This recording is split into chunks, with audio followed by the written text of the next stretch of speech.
On sait jamais, sur un malentendu, ça peut marcher.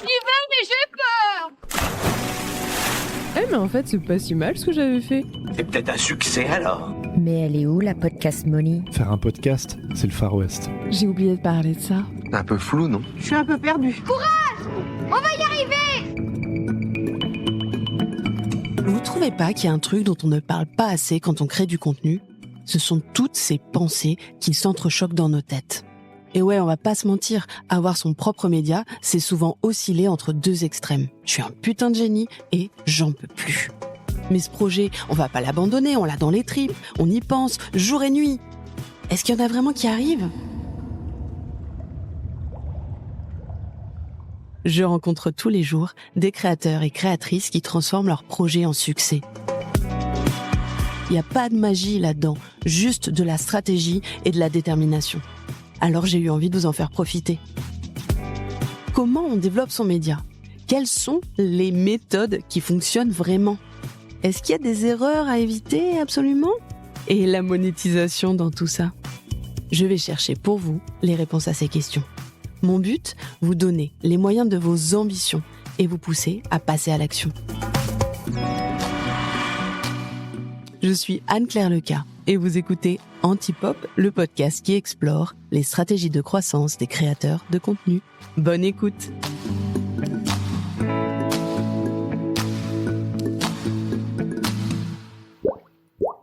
On pense souvent que le nombre d'écoutes, c'est l'indicateur ultime pour mesurer la visibilité d'un podcast. Mais en réalité, il existe des indicateurs qui sont bien plus puissants pour comprendre pourquoi certains découvrent notre podcast sans jamais l'écouter. Si tu sais pas de quoi je parle, je t'envoie directement sur ma mini-série Objectif Visibilité qui creuse le sujet en détail. Parce qu'aujourd'hui, on va décortiquer concrètement ces chiffres en analysant un podcast en direct.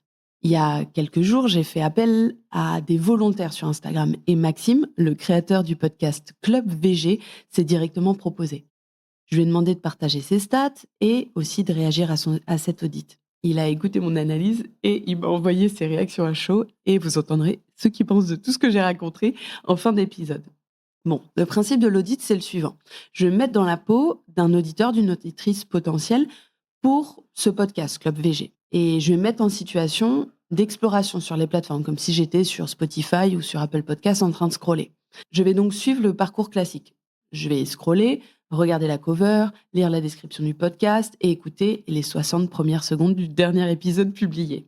Ensuite, je vais vous partager en live mes remarques, mes suggestions et aussi les confronter à ce que disent les chiffres sur Spotify. C'est ça tout le pouvoir du format. Mon but, c'est pas de juger, en fait. C'est d'être bienveillante et de trouver des idées rapides à mettre en place pour permettre à Maxime d'augmenter au maximum la visibilité de Club VG rapidement. Alors, Club VG, c'est quoi ? C'est le podcast qui veut démocratiser l'alimentation végétale. L'objectif de Maxime, c'est de permettre à chacun et chacune qui ont envie d'avoir une alimentation plus végétale, d'avoir des conseils pour le faire et d'être inspiré par d'autres personnes qui ont fait ce choix avant eux. Bon, je suis en train de regarder les stats que Maxime m'a données. Donc pour ça, en fait, il est allé sur Spotify for Creators, il a cliqué sur Analyse et ensuite sur Découverte. Et c'est le graphe hyper intéressant qui me montre en fait le parcours des auditeurs potentiels. Et je peux voir que le mois dernier, il y a 9236 personnes qui ont été exposées au podcast. C'est-à-dire que sur Spotify, la cover du podcast a été montrée, soit dans les résultats de recherche, soit dans l'onglet Exploration podcast de l'appli. Ensuite, sur ces 9000 et quelques personnes, il y a 706 personnes qui ont montré un intérêt. C'est-à-dire qu'ils ont interagi avec le podcast. Ils ont cliqué sur la cover, ils ont cliqué sur voir plus dans la description. On est sur 7,6% de conversion entre la première étape qui est du coup awareness, la notoriété, et la deuxième étape qui est intérêt, les gens qui montrent de l'intérêt. Et ensuite, sur ces 706 personnes, il y a 494 personnes qui ont écouté plus de 60 secondes. Donc on est à 70% de conversion. Et si on fait un benchmark rapide, où se situe Club VG par rapport à la moyenne ? Là, je vais aller voir les données que Jérémy Hens, qui est un Canadien qui fait du contenu super intéressant sur le podcast, a publié sur son site. Si tu veux voir son rapport, j'ai mis le lien dans la description de l'épisode. Et du coup, moi, ce que je vois, c'est qu'à première vue, Maxime et son podcast Club VG, ils sont dans un taux de conversion plutôt bon. Ils sont dans la moyenne.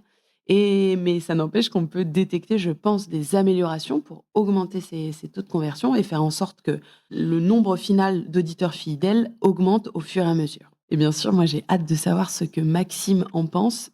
On attend sa réaction en fin d'épisode avec impatience. Si on suit le parcours de visibilité et on essaye de deviner ce qui va attirer ou bloquer l'auditeur. La première étape, c'est la cover.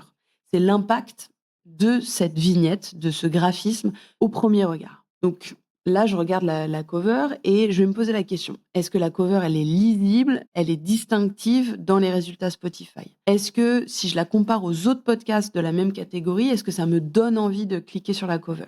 Eh ben, mes commentaires, c'est les suivants. Je trouve que la cover est vraiment super dans l'ensemble. On sent qu'il y a eu un effort de graphisme, il y a eu un effort pour raconter une histoire avec cette cover et qu'elle l'accroche l'œil. La couleur verte, eh ben, elle est tout à fait pertinente. On sent qu'il y a un travail autour de la typo, du logo avec Club VG qui est designé de manière un peu spécifique. Et il y a ces éléments un peu stickers. On voit une poule sur un petit skate, on voit un hamburger. Ça donne de la vie, je trouve que ça attire bien l'attention. Et du coup, si on regarde le taux de conversion, c'est-à-dire que pour toutes les personnes qui ont vu cette cover, combien de personnes ont cliqué dessus, on a vu qu'on était juste dans la moyenne. Donc, ça serait quoi les éléments d'amélioration?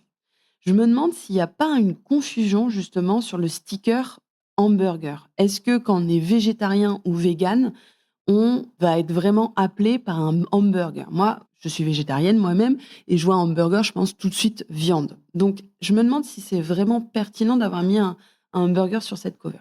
Ensuite, je me demande si la typo, la façon dont le logo Club VG est pas un peu stylisé.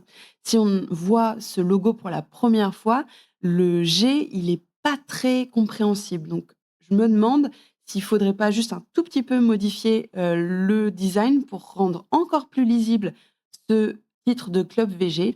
Et surtout, si une tagline ne serait pas utile. Une tagline, c'est une phrase qui va être ajoutée sur cette cover, qui va venir clarifier soit le fond, soit la forme des sujets qui sont abordés dans le podcast. Ça sert à rassurer la personne au premier regard et lui dire « T'as bien lu Club VG, VG, ça veut bien dire végétarien ou vegan, et vas-y, clique dessus, il n'y a pas de risque pour toi. C'est un podcast qui est pour toi. » Moi, je serais curieuse que vous me disiez, est-ce qu'en tant qu'auditeur-auditrice, vous auriez cliqué sur cette cover? En tout cas, Maxime va nous dire à la fin s'il envisage de retravailler selon mes suggestions après cet audit. On continue le parcours de visibilité et on va regarder la description du podcast.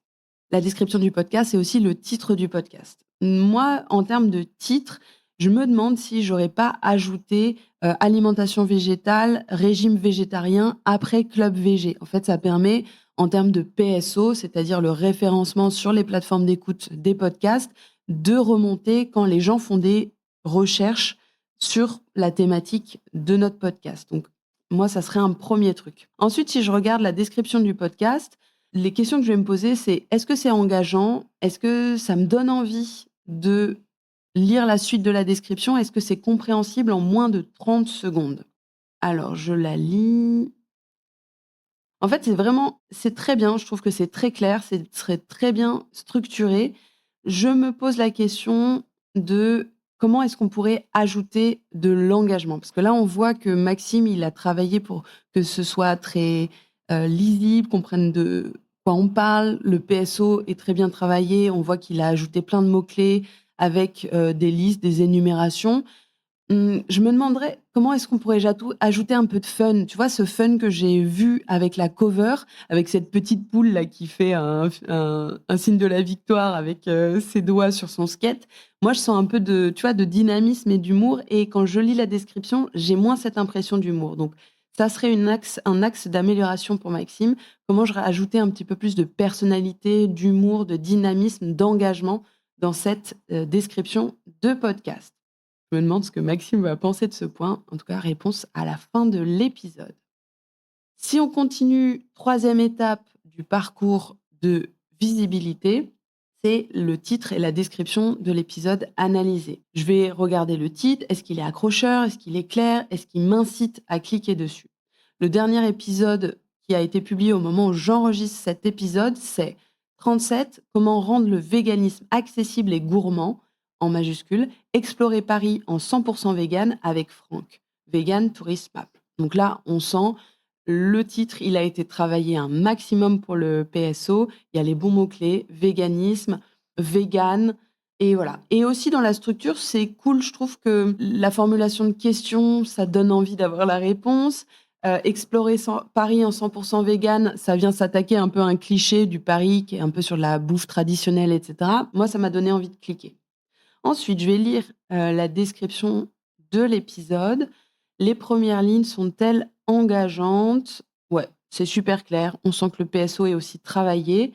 Pareil, je me pose la question de comment avoir un petit peu d'engagement, d'entendre un peu la voix de Maxime en lisant cette description, d'avoir un peu d'émotion, un peu d'enthousiasme. Donc, toujours ajouter un peu d'incarnation et de personnalité dans cette description. Ensuite, moment clé dans le parcours de visibilité, c'est les 60 premières secondes d'écoute. C'est là où tout se joue. Est-ce qu'on reste ou est-ce qu'on zappe et on va autre part? C'est vraiment un moment clé parce que si on perd l'auditeur ici, c'est fini, il ne reviendra pas.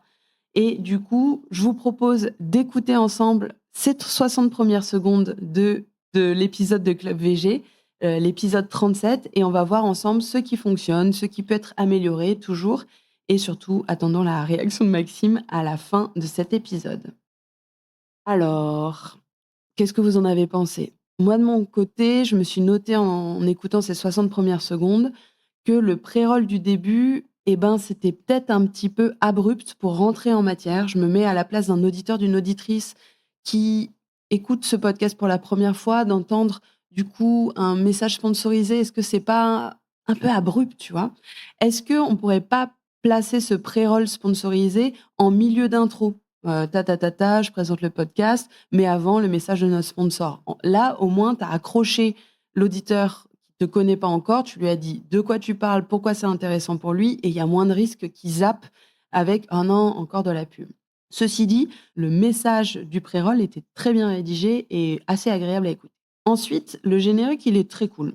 J'irai chercher quelque chose d'un peu plus immersif. Si on va retrouver un peu l'univers de la poule, oui, je me suis fait une petite obsession sur cette poule avec le skate.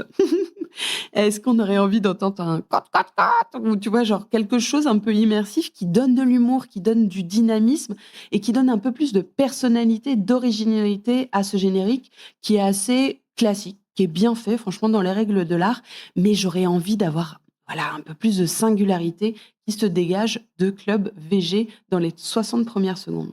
Ensuite, un petit truc, franchement, c'est une connerie, mais je trouve que ça fait la différence, c'est qu'il n'y a pas eu d'harmonisation audio entre le niveau de son du pré-roll et le niveau de son du générique, ce qui fait que j'ai dû régler mon son après le pré-roll sponsorisé.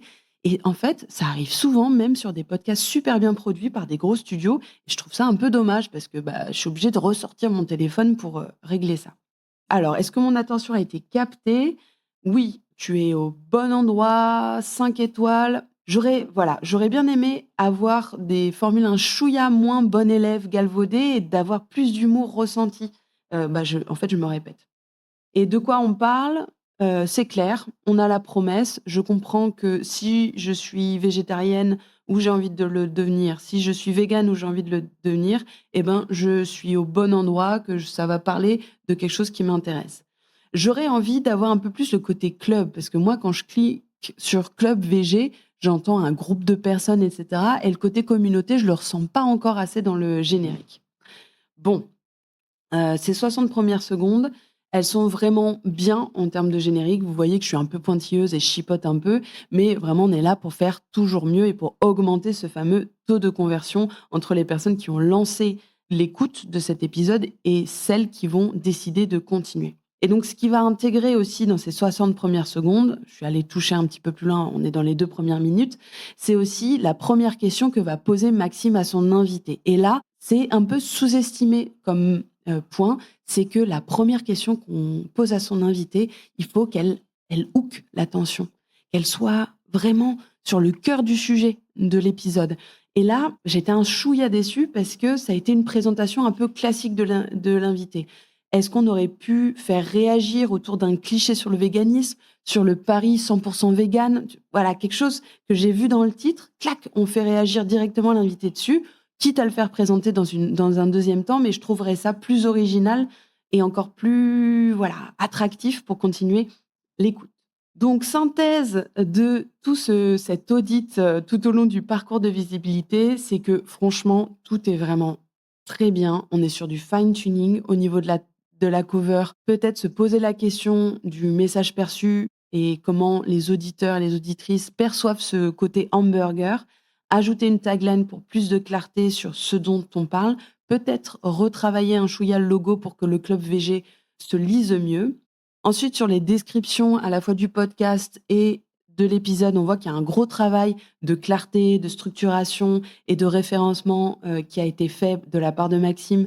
Mais j'aurais envie d'avoir un peu plus d'incarnation, de personnalité, d'humour en fait que j'ai perçu dans la cover, que je ressens moins dans les descriptions du podcast et des épisodes. Et dans les 60 premières secondes, voilà, des petites choses un peu à arranger. Comment poser la question qui va attirer l'attention et qui va tout de suite mettre dans le vif du sujet l'auditeur quand il écoutera l'invité du podcast. Bon, c'est terminé pour mon audit. Je suis trop curieuse de savoir si Maxime va appliquer ses conseils. Est-ce qu'il y a certains points qui l'ont surpris, des choses auxquelles il s'attendait? C'est le moment de lui donner la parole. Salut Anne-Claire et merci beaucoup pour ton audit.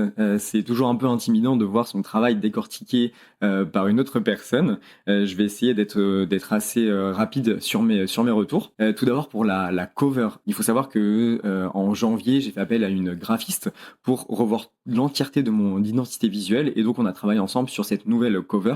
Et avant ça, j'avais une cover faite sur Canva avec une photo de moi, une tagline, etc. Donc on a pris le parti pris de vraiment changer totalement cette cover là et j'ai pas mis de tagline parce que je trouve que en fait sur les smartphones c'est tellement petit qu'on voit même pas en fait et je trouve ça dommage de gâcher un petit peu, voilà, on voit pas ce qu'il y a marqué dessus et que là on a vraiment, tu vois, le gros titre avec la couleur et puis les stickers et voilà, effectivement je sais pas trop s'il faudrait une tagline ou pas. Bon, ça c'est un point d'interrogation. Concernant le burger et ce que tu disais dessus, au contraire, je trouve que c'est vraiment ça apporte un côté réconfortant. Tu vois, on a un peu ce côté comfort food avec du coup, il y a aussi la pizza, tu vois, le café, la petite poule et tout. Enfin, il y a tout cet univers de stickers qui, pour moi, se marie très bien parce que voilà, on peut avoir l'idée en tête que voilà, manger végétal, c'est que de la salade, des trucs comme ça, et que là, tu vois, on a des aliments un peu plaisir et qui sont du coup directement associés à OK avec le végé. Du coup, enfin, voilà, je trouve que pour moi, ça va bien ensemble. Après, bon, je suis peut-être biaisé, hein, c'est fort possible. Concernant le fait d'ajouter du fun, de l'incarnation, de l'humour dans voilà, les descriptions, que ce soit du podcast ou des épisodes, eh ben écoute, je plaide coupable. Effectivement, je suis totalement d'accord avec toi. C'est vrai que c'est tellement difficile. Alors déjà, c'est tellement difficile d'avoir un podcast et d'être tout seul à gérer un podcast. Il y a tellement de choses à faire que du coup, t'as pas de retour en fait. C'est pas comme sur Instagram où tu peux avoir des retours assez rapides et tout. Là, sur le podcast, c'est presque impossible. Enfin voilà, il faut demander ou il faut aller sur quelque chose d'externe. Donc en fait, c'est vrai que j'ai vraiment fait ça en mode très carré, très structuré, en mode très je sais pas, procédurier, en mode je vais vraiment expliquer ce que c'est, qu'est-ce que je fais, vraiment calé aussi pour le PISO, enfin voilà, qu'on comprenne vraiment. Et c'est vrai que j'ai peut-être un peu oublié ce côté peut-être un peu personnel, d'ajouter un petit peu une touche personnelle là-dedans. Et il faudrait que j'essaye du coup de travailler là-dessus, mais c'est vrai que c'est quelque chose d'assez difficile pour moi. Je trouve, enfin voilà, tu vois, il y a les deux pôles qui se mélangent un petit peu dans ma tête entre ok, faire ça bien pour que ce soit vraiment carré et ajouter un petit peu de choses personnelles. Concernant les 60 premières secondes de l'épisode, j'ai trouvé ça assez drôle que tu aies un pré-roll parce que du coup je m'y attendais pas du tout et je vais pas pouvoir le décaler juste après la présentation de mon podcast parce que c'est pas possible techniquement, tu vois, sur Ocha je peux pas choisir vraiment après à tel moment mettre le pré-roll, c'est vraiment soit je le mets au début, au milieu ou à la fin et c'est tout. Il y a là encore ça va être un problème technique, donc malheureusement je vais être obligé de le laisser comme ça, mais après c'est pas un message qui est directement sur l'épisode, c'est vraiment une annonce qui s'enlève au bout d'un certain temps, donc l'épisode en lui-même n'est pas impacté. Et enfin, je te rejoins totalement sur la première question impactante pour vraiment catcher les gens pour l'ouverture de l'interview. C'est vrai que pour certains invités, j'arrive vraiment à identifier quelque chose qui pourrait vraiment être intéressant à ce moment-là. Mais il y en a d'autres où je trouve pas en fait le petit truc qui va faire que ça va bien démarrer l'interview. Je pense que ça se prépare vraiment en amont. C'est quand je fais ma trame de questions pour mon invité. Qu'il faut que je réfléchisse à tout ça. Et c'est vrai que des fois, vu que je fais mes interviews peut-être 3-4 mois en amont, après de travailler dessus, au moment du montage, c'est peut-être un petit peu plus compliqué. Et voilà, quand on est tout seul à bosser à fond sur le podcast, c'est vrai que c'est tout de suite une charge de travail énorme de penser à tout. Je pense que tu sais de quoi je parle et que les personnes qui ont un podcast savent de quoi je parle. Mais en tout cas, merci beaucoup à toi pour cet audit. C'était vraiment super intéressant et je vais essayer d'améliorer au moins plusieurs points pour le podcast. Merci encore une fois de vos excellents conseils. Merci beaucoup Maxime pour tes retours et surtout merci d'avoir joué le jeu.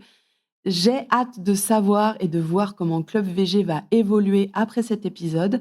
D'ailleurs, si vous voulez suivre ses ajustements, je vous mets le lien pour suivre son podcast en description. Vous verrez, c'est vraiment très cool ce que fait Maxime. J'ai hâte de savoir aussi ce que vous avez pensé de ce format audit. Si vous avez des remarques, des suggestions, venez me parler sur Instagram et sur LinkedIn. Je serais ravie de continuer la conversation avec vous.